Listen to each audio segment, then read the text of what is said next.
Hello students, आपका फिर से स्वागत है हमारे यूट्यूब चैनल स्टडी पॉइंट्स में। और आज हम आपको कराने जा रहे हैं क्लास 10th की प्रश्नावली 3.5, जिसमें हमें पहला क्वेश्चन दिया गया है, निम्न रैखिक समीकरणों के युग्मों में से किसका एक अद्वितीय हल है, किसका कोई हल नहीं है, या किसके अपरिमित रूप से अनेक हल हैं। हमें 3 कंडीशन दी गई है और हमें तीनों कंडीशन निकाल कर दिखानी है। और इसमें यह भी बताना है कि अद्वितीय हल की कंडीशन में उसे वज्रगुणन विधि से हल कीजिए, कि यदि अद्वितीय हल की कंडीशन आती है तो हमें वज्रगुणन विधि लगानी होगी हमारे क्वेश्चन में। सबसे पहले हमें क्वेश्चन में जाने से पहले हमें स्थितियों को ध्यान में रखना होगा। स्थितियां 3 कंडीशन हमें दी गई हैं कि A1/A2 बराबर आ जाए B1/B2 और बराबर नहीं आए C1/C2। इस कंडीशन में समीकरण के युग्म का कोई हल नहीं होगा। दूसरी कंडीशन में यदि कुछ भी बराबर नहीं आता है, तीनों A1 B1 C1 A2 B2 C2 आपस में बराबर नहीं आते हैं, तो समीकरण युग्म का एक अद्वितीय हल होगा और इस कंडीशन में हम अपनी वज्रगुणन विधि लगाएंगे। और तीसरी कंडीशन में यदि बराबर सारे आ जाते हैं तो समीकरण युग्म के अपरिमित रूप से अनेक हल होंगे, यानी कि सिर्फ इसी कंडीशन में हमारी वज्रगुणन विधि लगेगी। पहली कंडीशन और तीसरी कंडीशन में वज्रगुणन विधि नहीं लगेगी। और ये हमें पहला पॉइंट दिया गया है, x माइनस 3y माइनस 3 बराबर 0, 3x माइनस 9y माइनस 2 बराबर 0। सबसे पहले हमें A1 A2 B2 और C2 हमें सब कुछ निकालना पड़ेगा। तो हम तुलना करेंगे पहली समीकरण की, A1x plus B1y plus C1 बराबर 0 से। समीकरण 1 की तुलना इससे करेंगे और समीकरण 2 की A2x plus B2y plus C2 बराबर 0 से तुलना करने पर, हमने पिछली प्रश्नावली में भी ये तुलना करनी सिखाई गई थी। अब यहाँ पर तुलना करते हैं। यहाँ पर x का गुणांक 1 है तो A1 की वैल्यू 1 आ जाएगी, A1 की वैल्यू 1।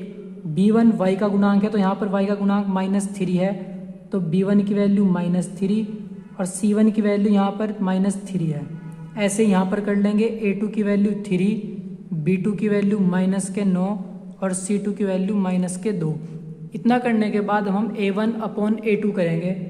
A1/A2, A1 का मान है 1 और A2 का मान है 3। B1/B2, B1 का मान है -3, B2 का मान है -9।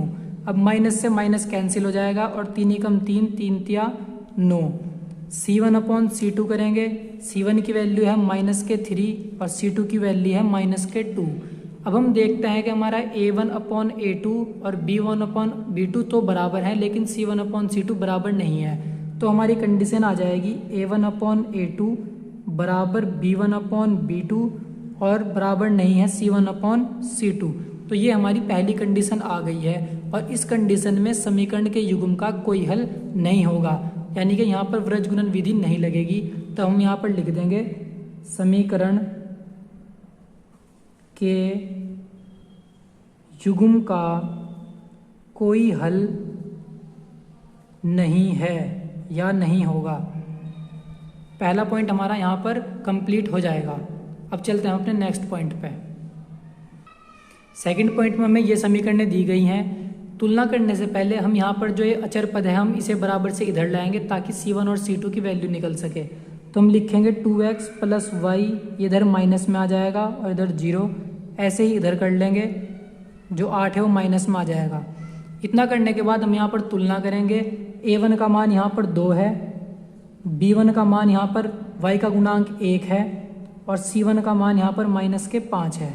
ऐसे ही यहाँ पे A2 का मान 3 है, B2 का मान 2 है और C2 का मान -8 है। इन मान को निकालने के बाद अब हम अनुपात निकालेंगे, A1/A2 B1/B2 C1/C2। A1 की वैल्यू है हमारे पास 2 और A2 की वैल्यू है हमारे पास 3। B1/B2, B1 की वैल्यू है 1 और B2 की वैल्यू है 2। C1/C2, C1 की वैल्यू है -5 और C2 की वैल्यू है -8। अब हम देखते हैं कि हमारे तीनों बराबर नहीं है, तो हमारी जो कंडीशन बन के आई है वो आई है, A1/A2 बराबर नहीं है B1/B2 बराबर नहीं है C1/C2, यानी कि ये हमारी कंडीशन दूसरी आ गई है जिसमें वज्रगुणन विधि लगेगी। तो हम इसमें लिखेंगे पहले, समीकरण युग्म का एक अद्वितीय हल होगा, यानी कि हम इसे सॉल्व कर सकते हैं। अब इसे सॉल्व करने के लिए हमें इस कंडीशन को सॉल्व करने के लिए हमें यहाँ पर वृज्जगुणन विधि लगानी पड़ेगी। अब हम वृज्जगुणन विधि सीखते हैं कि कैसे वृज्जगुणन विधि को लगाया जाता है। वृज्जगुणन विधि का एक सिंपल फॉर्मूला होता है, जो हमें फॉर्मूला याद रखना है। फॉर्मूला होता है x/b1 b2 और यहाँ पर c1 c2 बराबर y/c1 c2 a1 a2 बराबर 1/a1 a2 b1 b2। हमें इस सीरीज़ में इन्हें ऐसे लिख लेना है और इतना करने के बाद यहाँ पर ये एरो लगेंगे।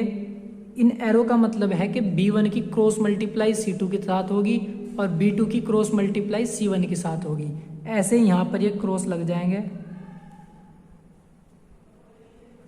तो ये इसका एक तरीके से फॉर्मूला है। और यहाँ पर क्रॉस मल्टीप्लाई जब होएगी उनके बीच में माइनस का निशान लगाना पड़ेगा, ये फॉर्मूले के अकॉर्डिंग है। अब हम यहाँ पर मान रखते हैं और देखते हैं क्या है। b1 का मान है हमारे पास 1 और b2 का मान है 2, c1 का मान है -5, c2 का मान है -8, c1 का मान है -5, c2 का मान है -8, a1 का मान है 2 3, ऐसे यहाँ पर लिख लेंगे। ये हमने सारे मान लिख लिए। अब यहाँ पर क्रॉस मल्टीप्लाई की जाएगी -8 की 1 में, एक्स यू का तो ही रहेगा ऊपर, -8 की 1 में करेंगे तो -8 और क्रॉस मल्टीप्लाई इसकी इसमें करने से पहले एक माइनस आएगा, ये माइनस फॉर्मूले का ही है। अब 8 ही कम 8 हो गया माइनस के, ये माइनस फॉर्मूले का। अब 2 पंजे 10 माइनस के आएंगे वो भी। ऐसे यहाँ पर करेंगे 3 पंजे 15 माइनस के और एक माइनस फॉर्मूले का, और 8 की 2 में करेंगे तो 8 दूनी 16। अब यहाँ पर क्रॉस करेंगे 2 दूनी 4 माइनस 3 एकम 3, इतना कर लेंगे हम। अब इसे आगे सॉल्व कर लेंगे। आगे सॉल्व करने के लिए ये माइनस माइनस प्लस हो जाएगा, यहाँ पर भी माइनस माइनस प्लस हो जाएगा और यहाँ पर 4 में से 3 घट के 1 आ जाएगा। अब आगे कर लेंगे हम 8 में से 8 यहाँ पर माइनस का है और 10 प्लस का है, तो 10 में से 8 घटा के यहाँ पर 2 आ जाएगा और यहाँ पर 16 में से 15 घटा कर 1 आ जाएगा और यहाँ पर जब 1 को 1 से भाग देंगे तो 1 ही लिख लेंगे। अब हमें यहाँ से x और y का मान निकालना है। x और y का मान निकालने के लिए इस टर्म को सबसे पहले हमें इसके बराबर रखना पड़ेगा, x/2 बराबर 1। अब यहाँ पर 2 की इस 1 में क्रॉस मल्टीप्लाई हो जाएगी तो x बराबर जाएगा 2 एकम 2, तो x का मान तो हमारे पास आ गया है 2। y का मान निकालने के लिए y वाली टर्म को इस 1 के बराबर रखना पड़ेगा और क्रॉस मल्टीप्लाई करेंगे जब 1 की 1 में तो आ जाएगा y का मान 1। तो ये वृज्जगुणन विधि थी जिसके द्वारा हमने x का और y का मान निकाल लिया है। अब हम चलते हैं अपने नेक्स्ट पॉइंट की तरफ। थर्ड पॉइंट में हमें ये समीकरणें दी गई हैं। इन समीकरणों को सोल्व करने से पहले हम इस c का जो मान है उसे बराबर से इधर लेकर आएंगे, तो हमारी समीकरण कुछ इस तरीके से बन जाएगी। यहाँ पर भी ऐसे ही कर लेंगे। अब हम a1 का मान निकालेंगे। a1 का मान है 3, b1 का मान है -5 और c1 का मान है -20। ऐसे ही a2 का मान है 6, b2 का मान है -10 और c2 का मान है -40। अब हम इनके अनुपात निकाल लेंगे। a1/a2, a1 का मान है 3 और a2 का मान है 6। अब यहाँ पर दोनों ही संख्या 3 से विभाजित हैं तो हम इन्हें काट लेंगे। 3 एकम 3, 3 दूनी 6। अब निकाल लेंगे हम b1/b2।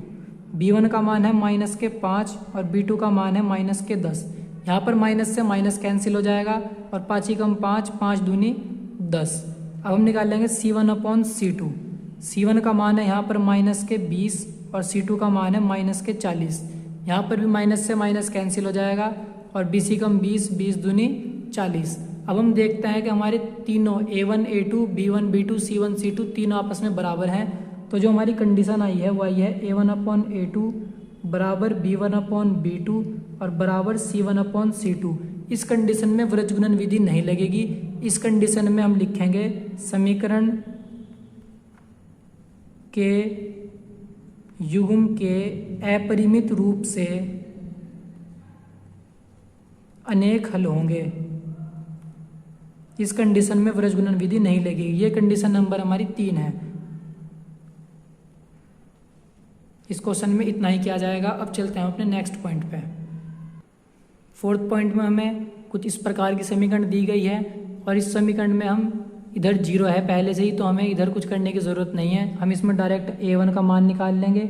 a1 का मान यहाँ पर 1 है, b1 का मान यहाँ पर -3 है और c1 का मान -7 है। a2 का मान 3 है, b2 का मान -3 है और c2 का मान -15 है।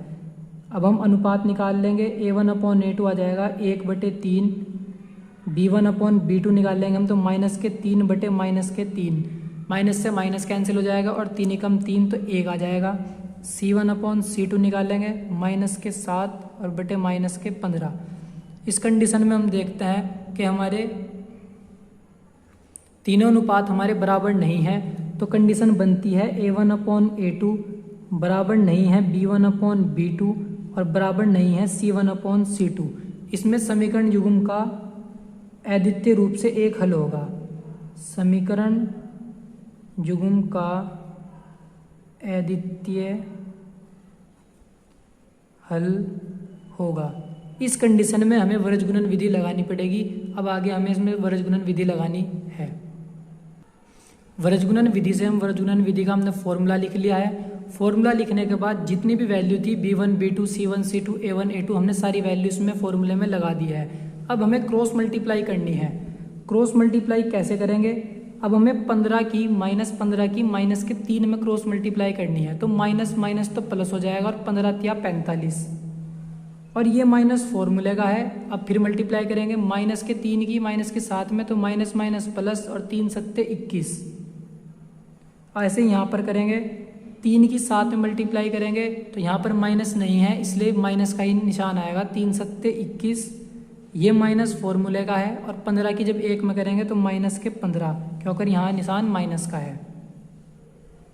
अब -3 की 1 में करेंगे तो -3, बीच में माइनस का निशान और 3 की 3 में करेंगे माइनस के, तो आ जाएगा 3 तिया 9। अब आगे सॉल्व कर लेंगे। यहाँ पर माइनस माइनस प्लस हो जाएगा, यहाँ पर भी माइनस माइनस प्लस हो जाएगा और 45 में जब 21 घटाएंगे यहाँ पर 24 आ जाएगा।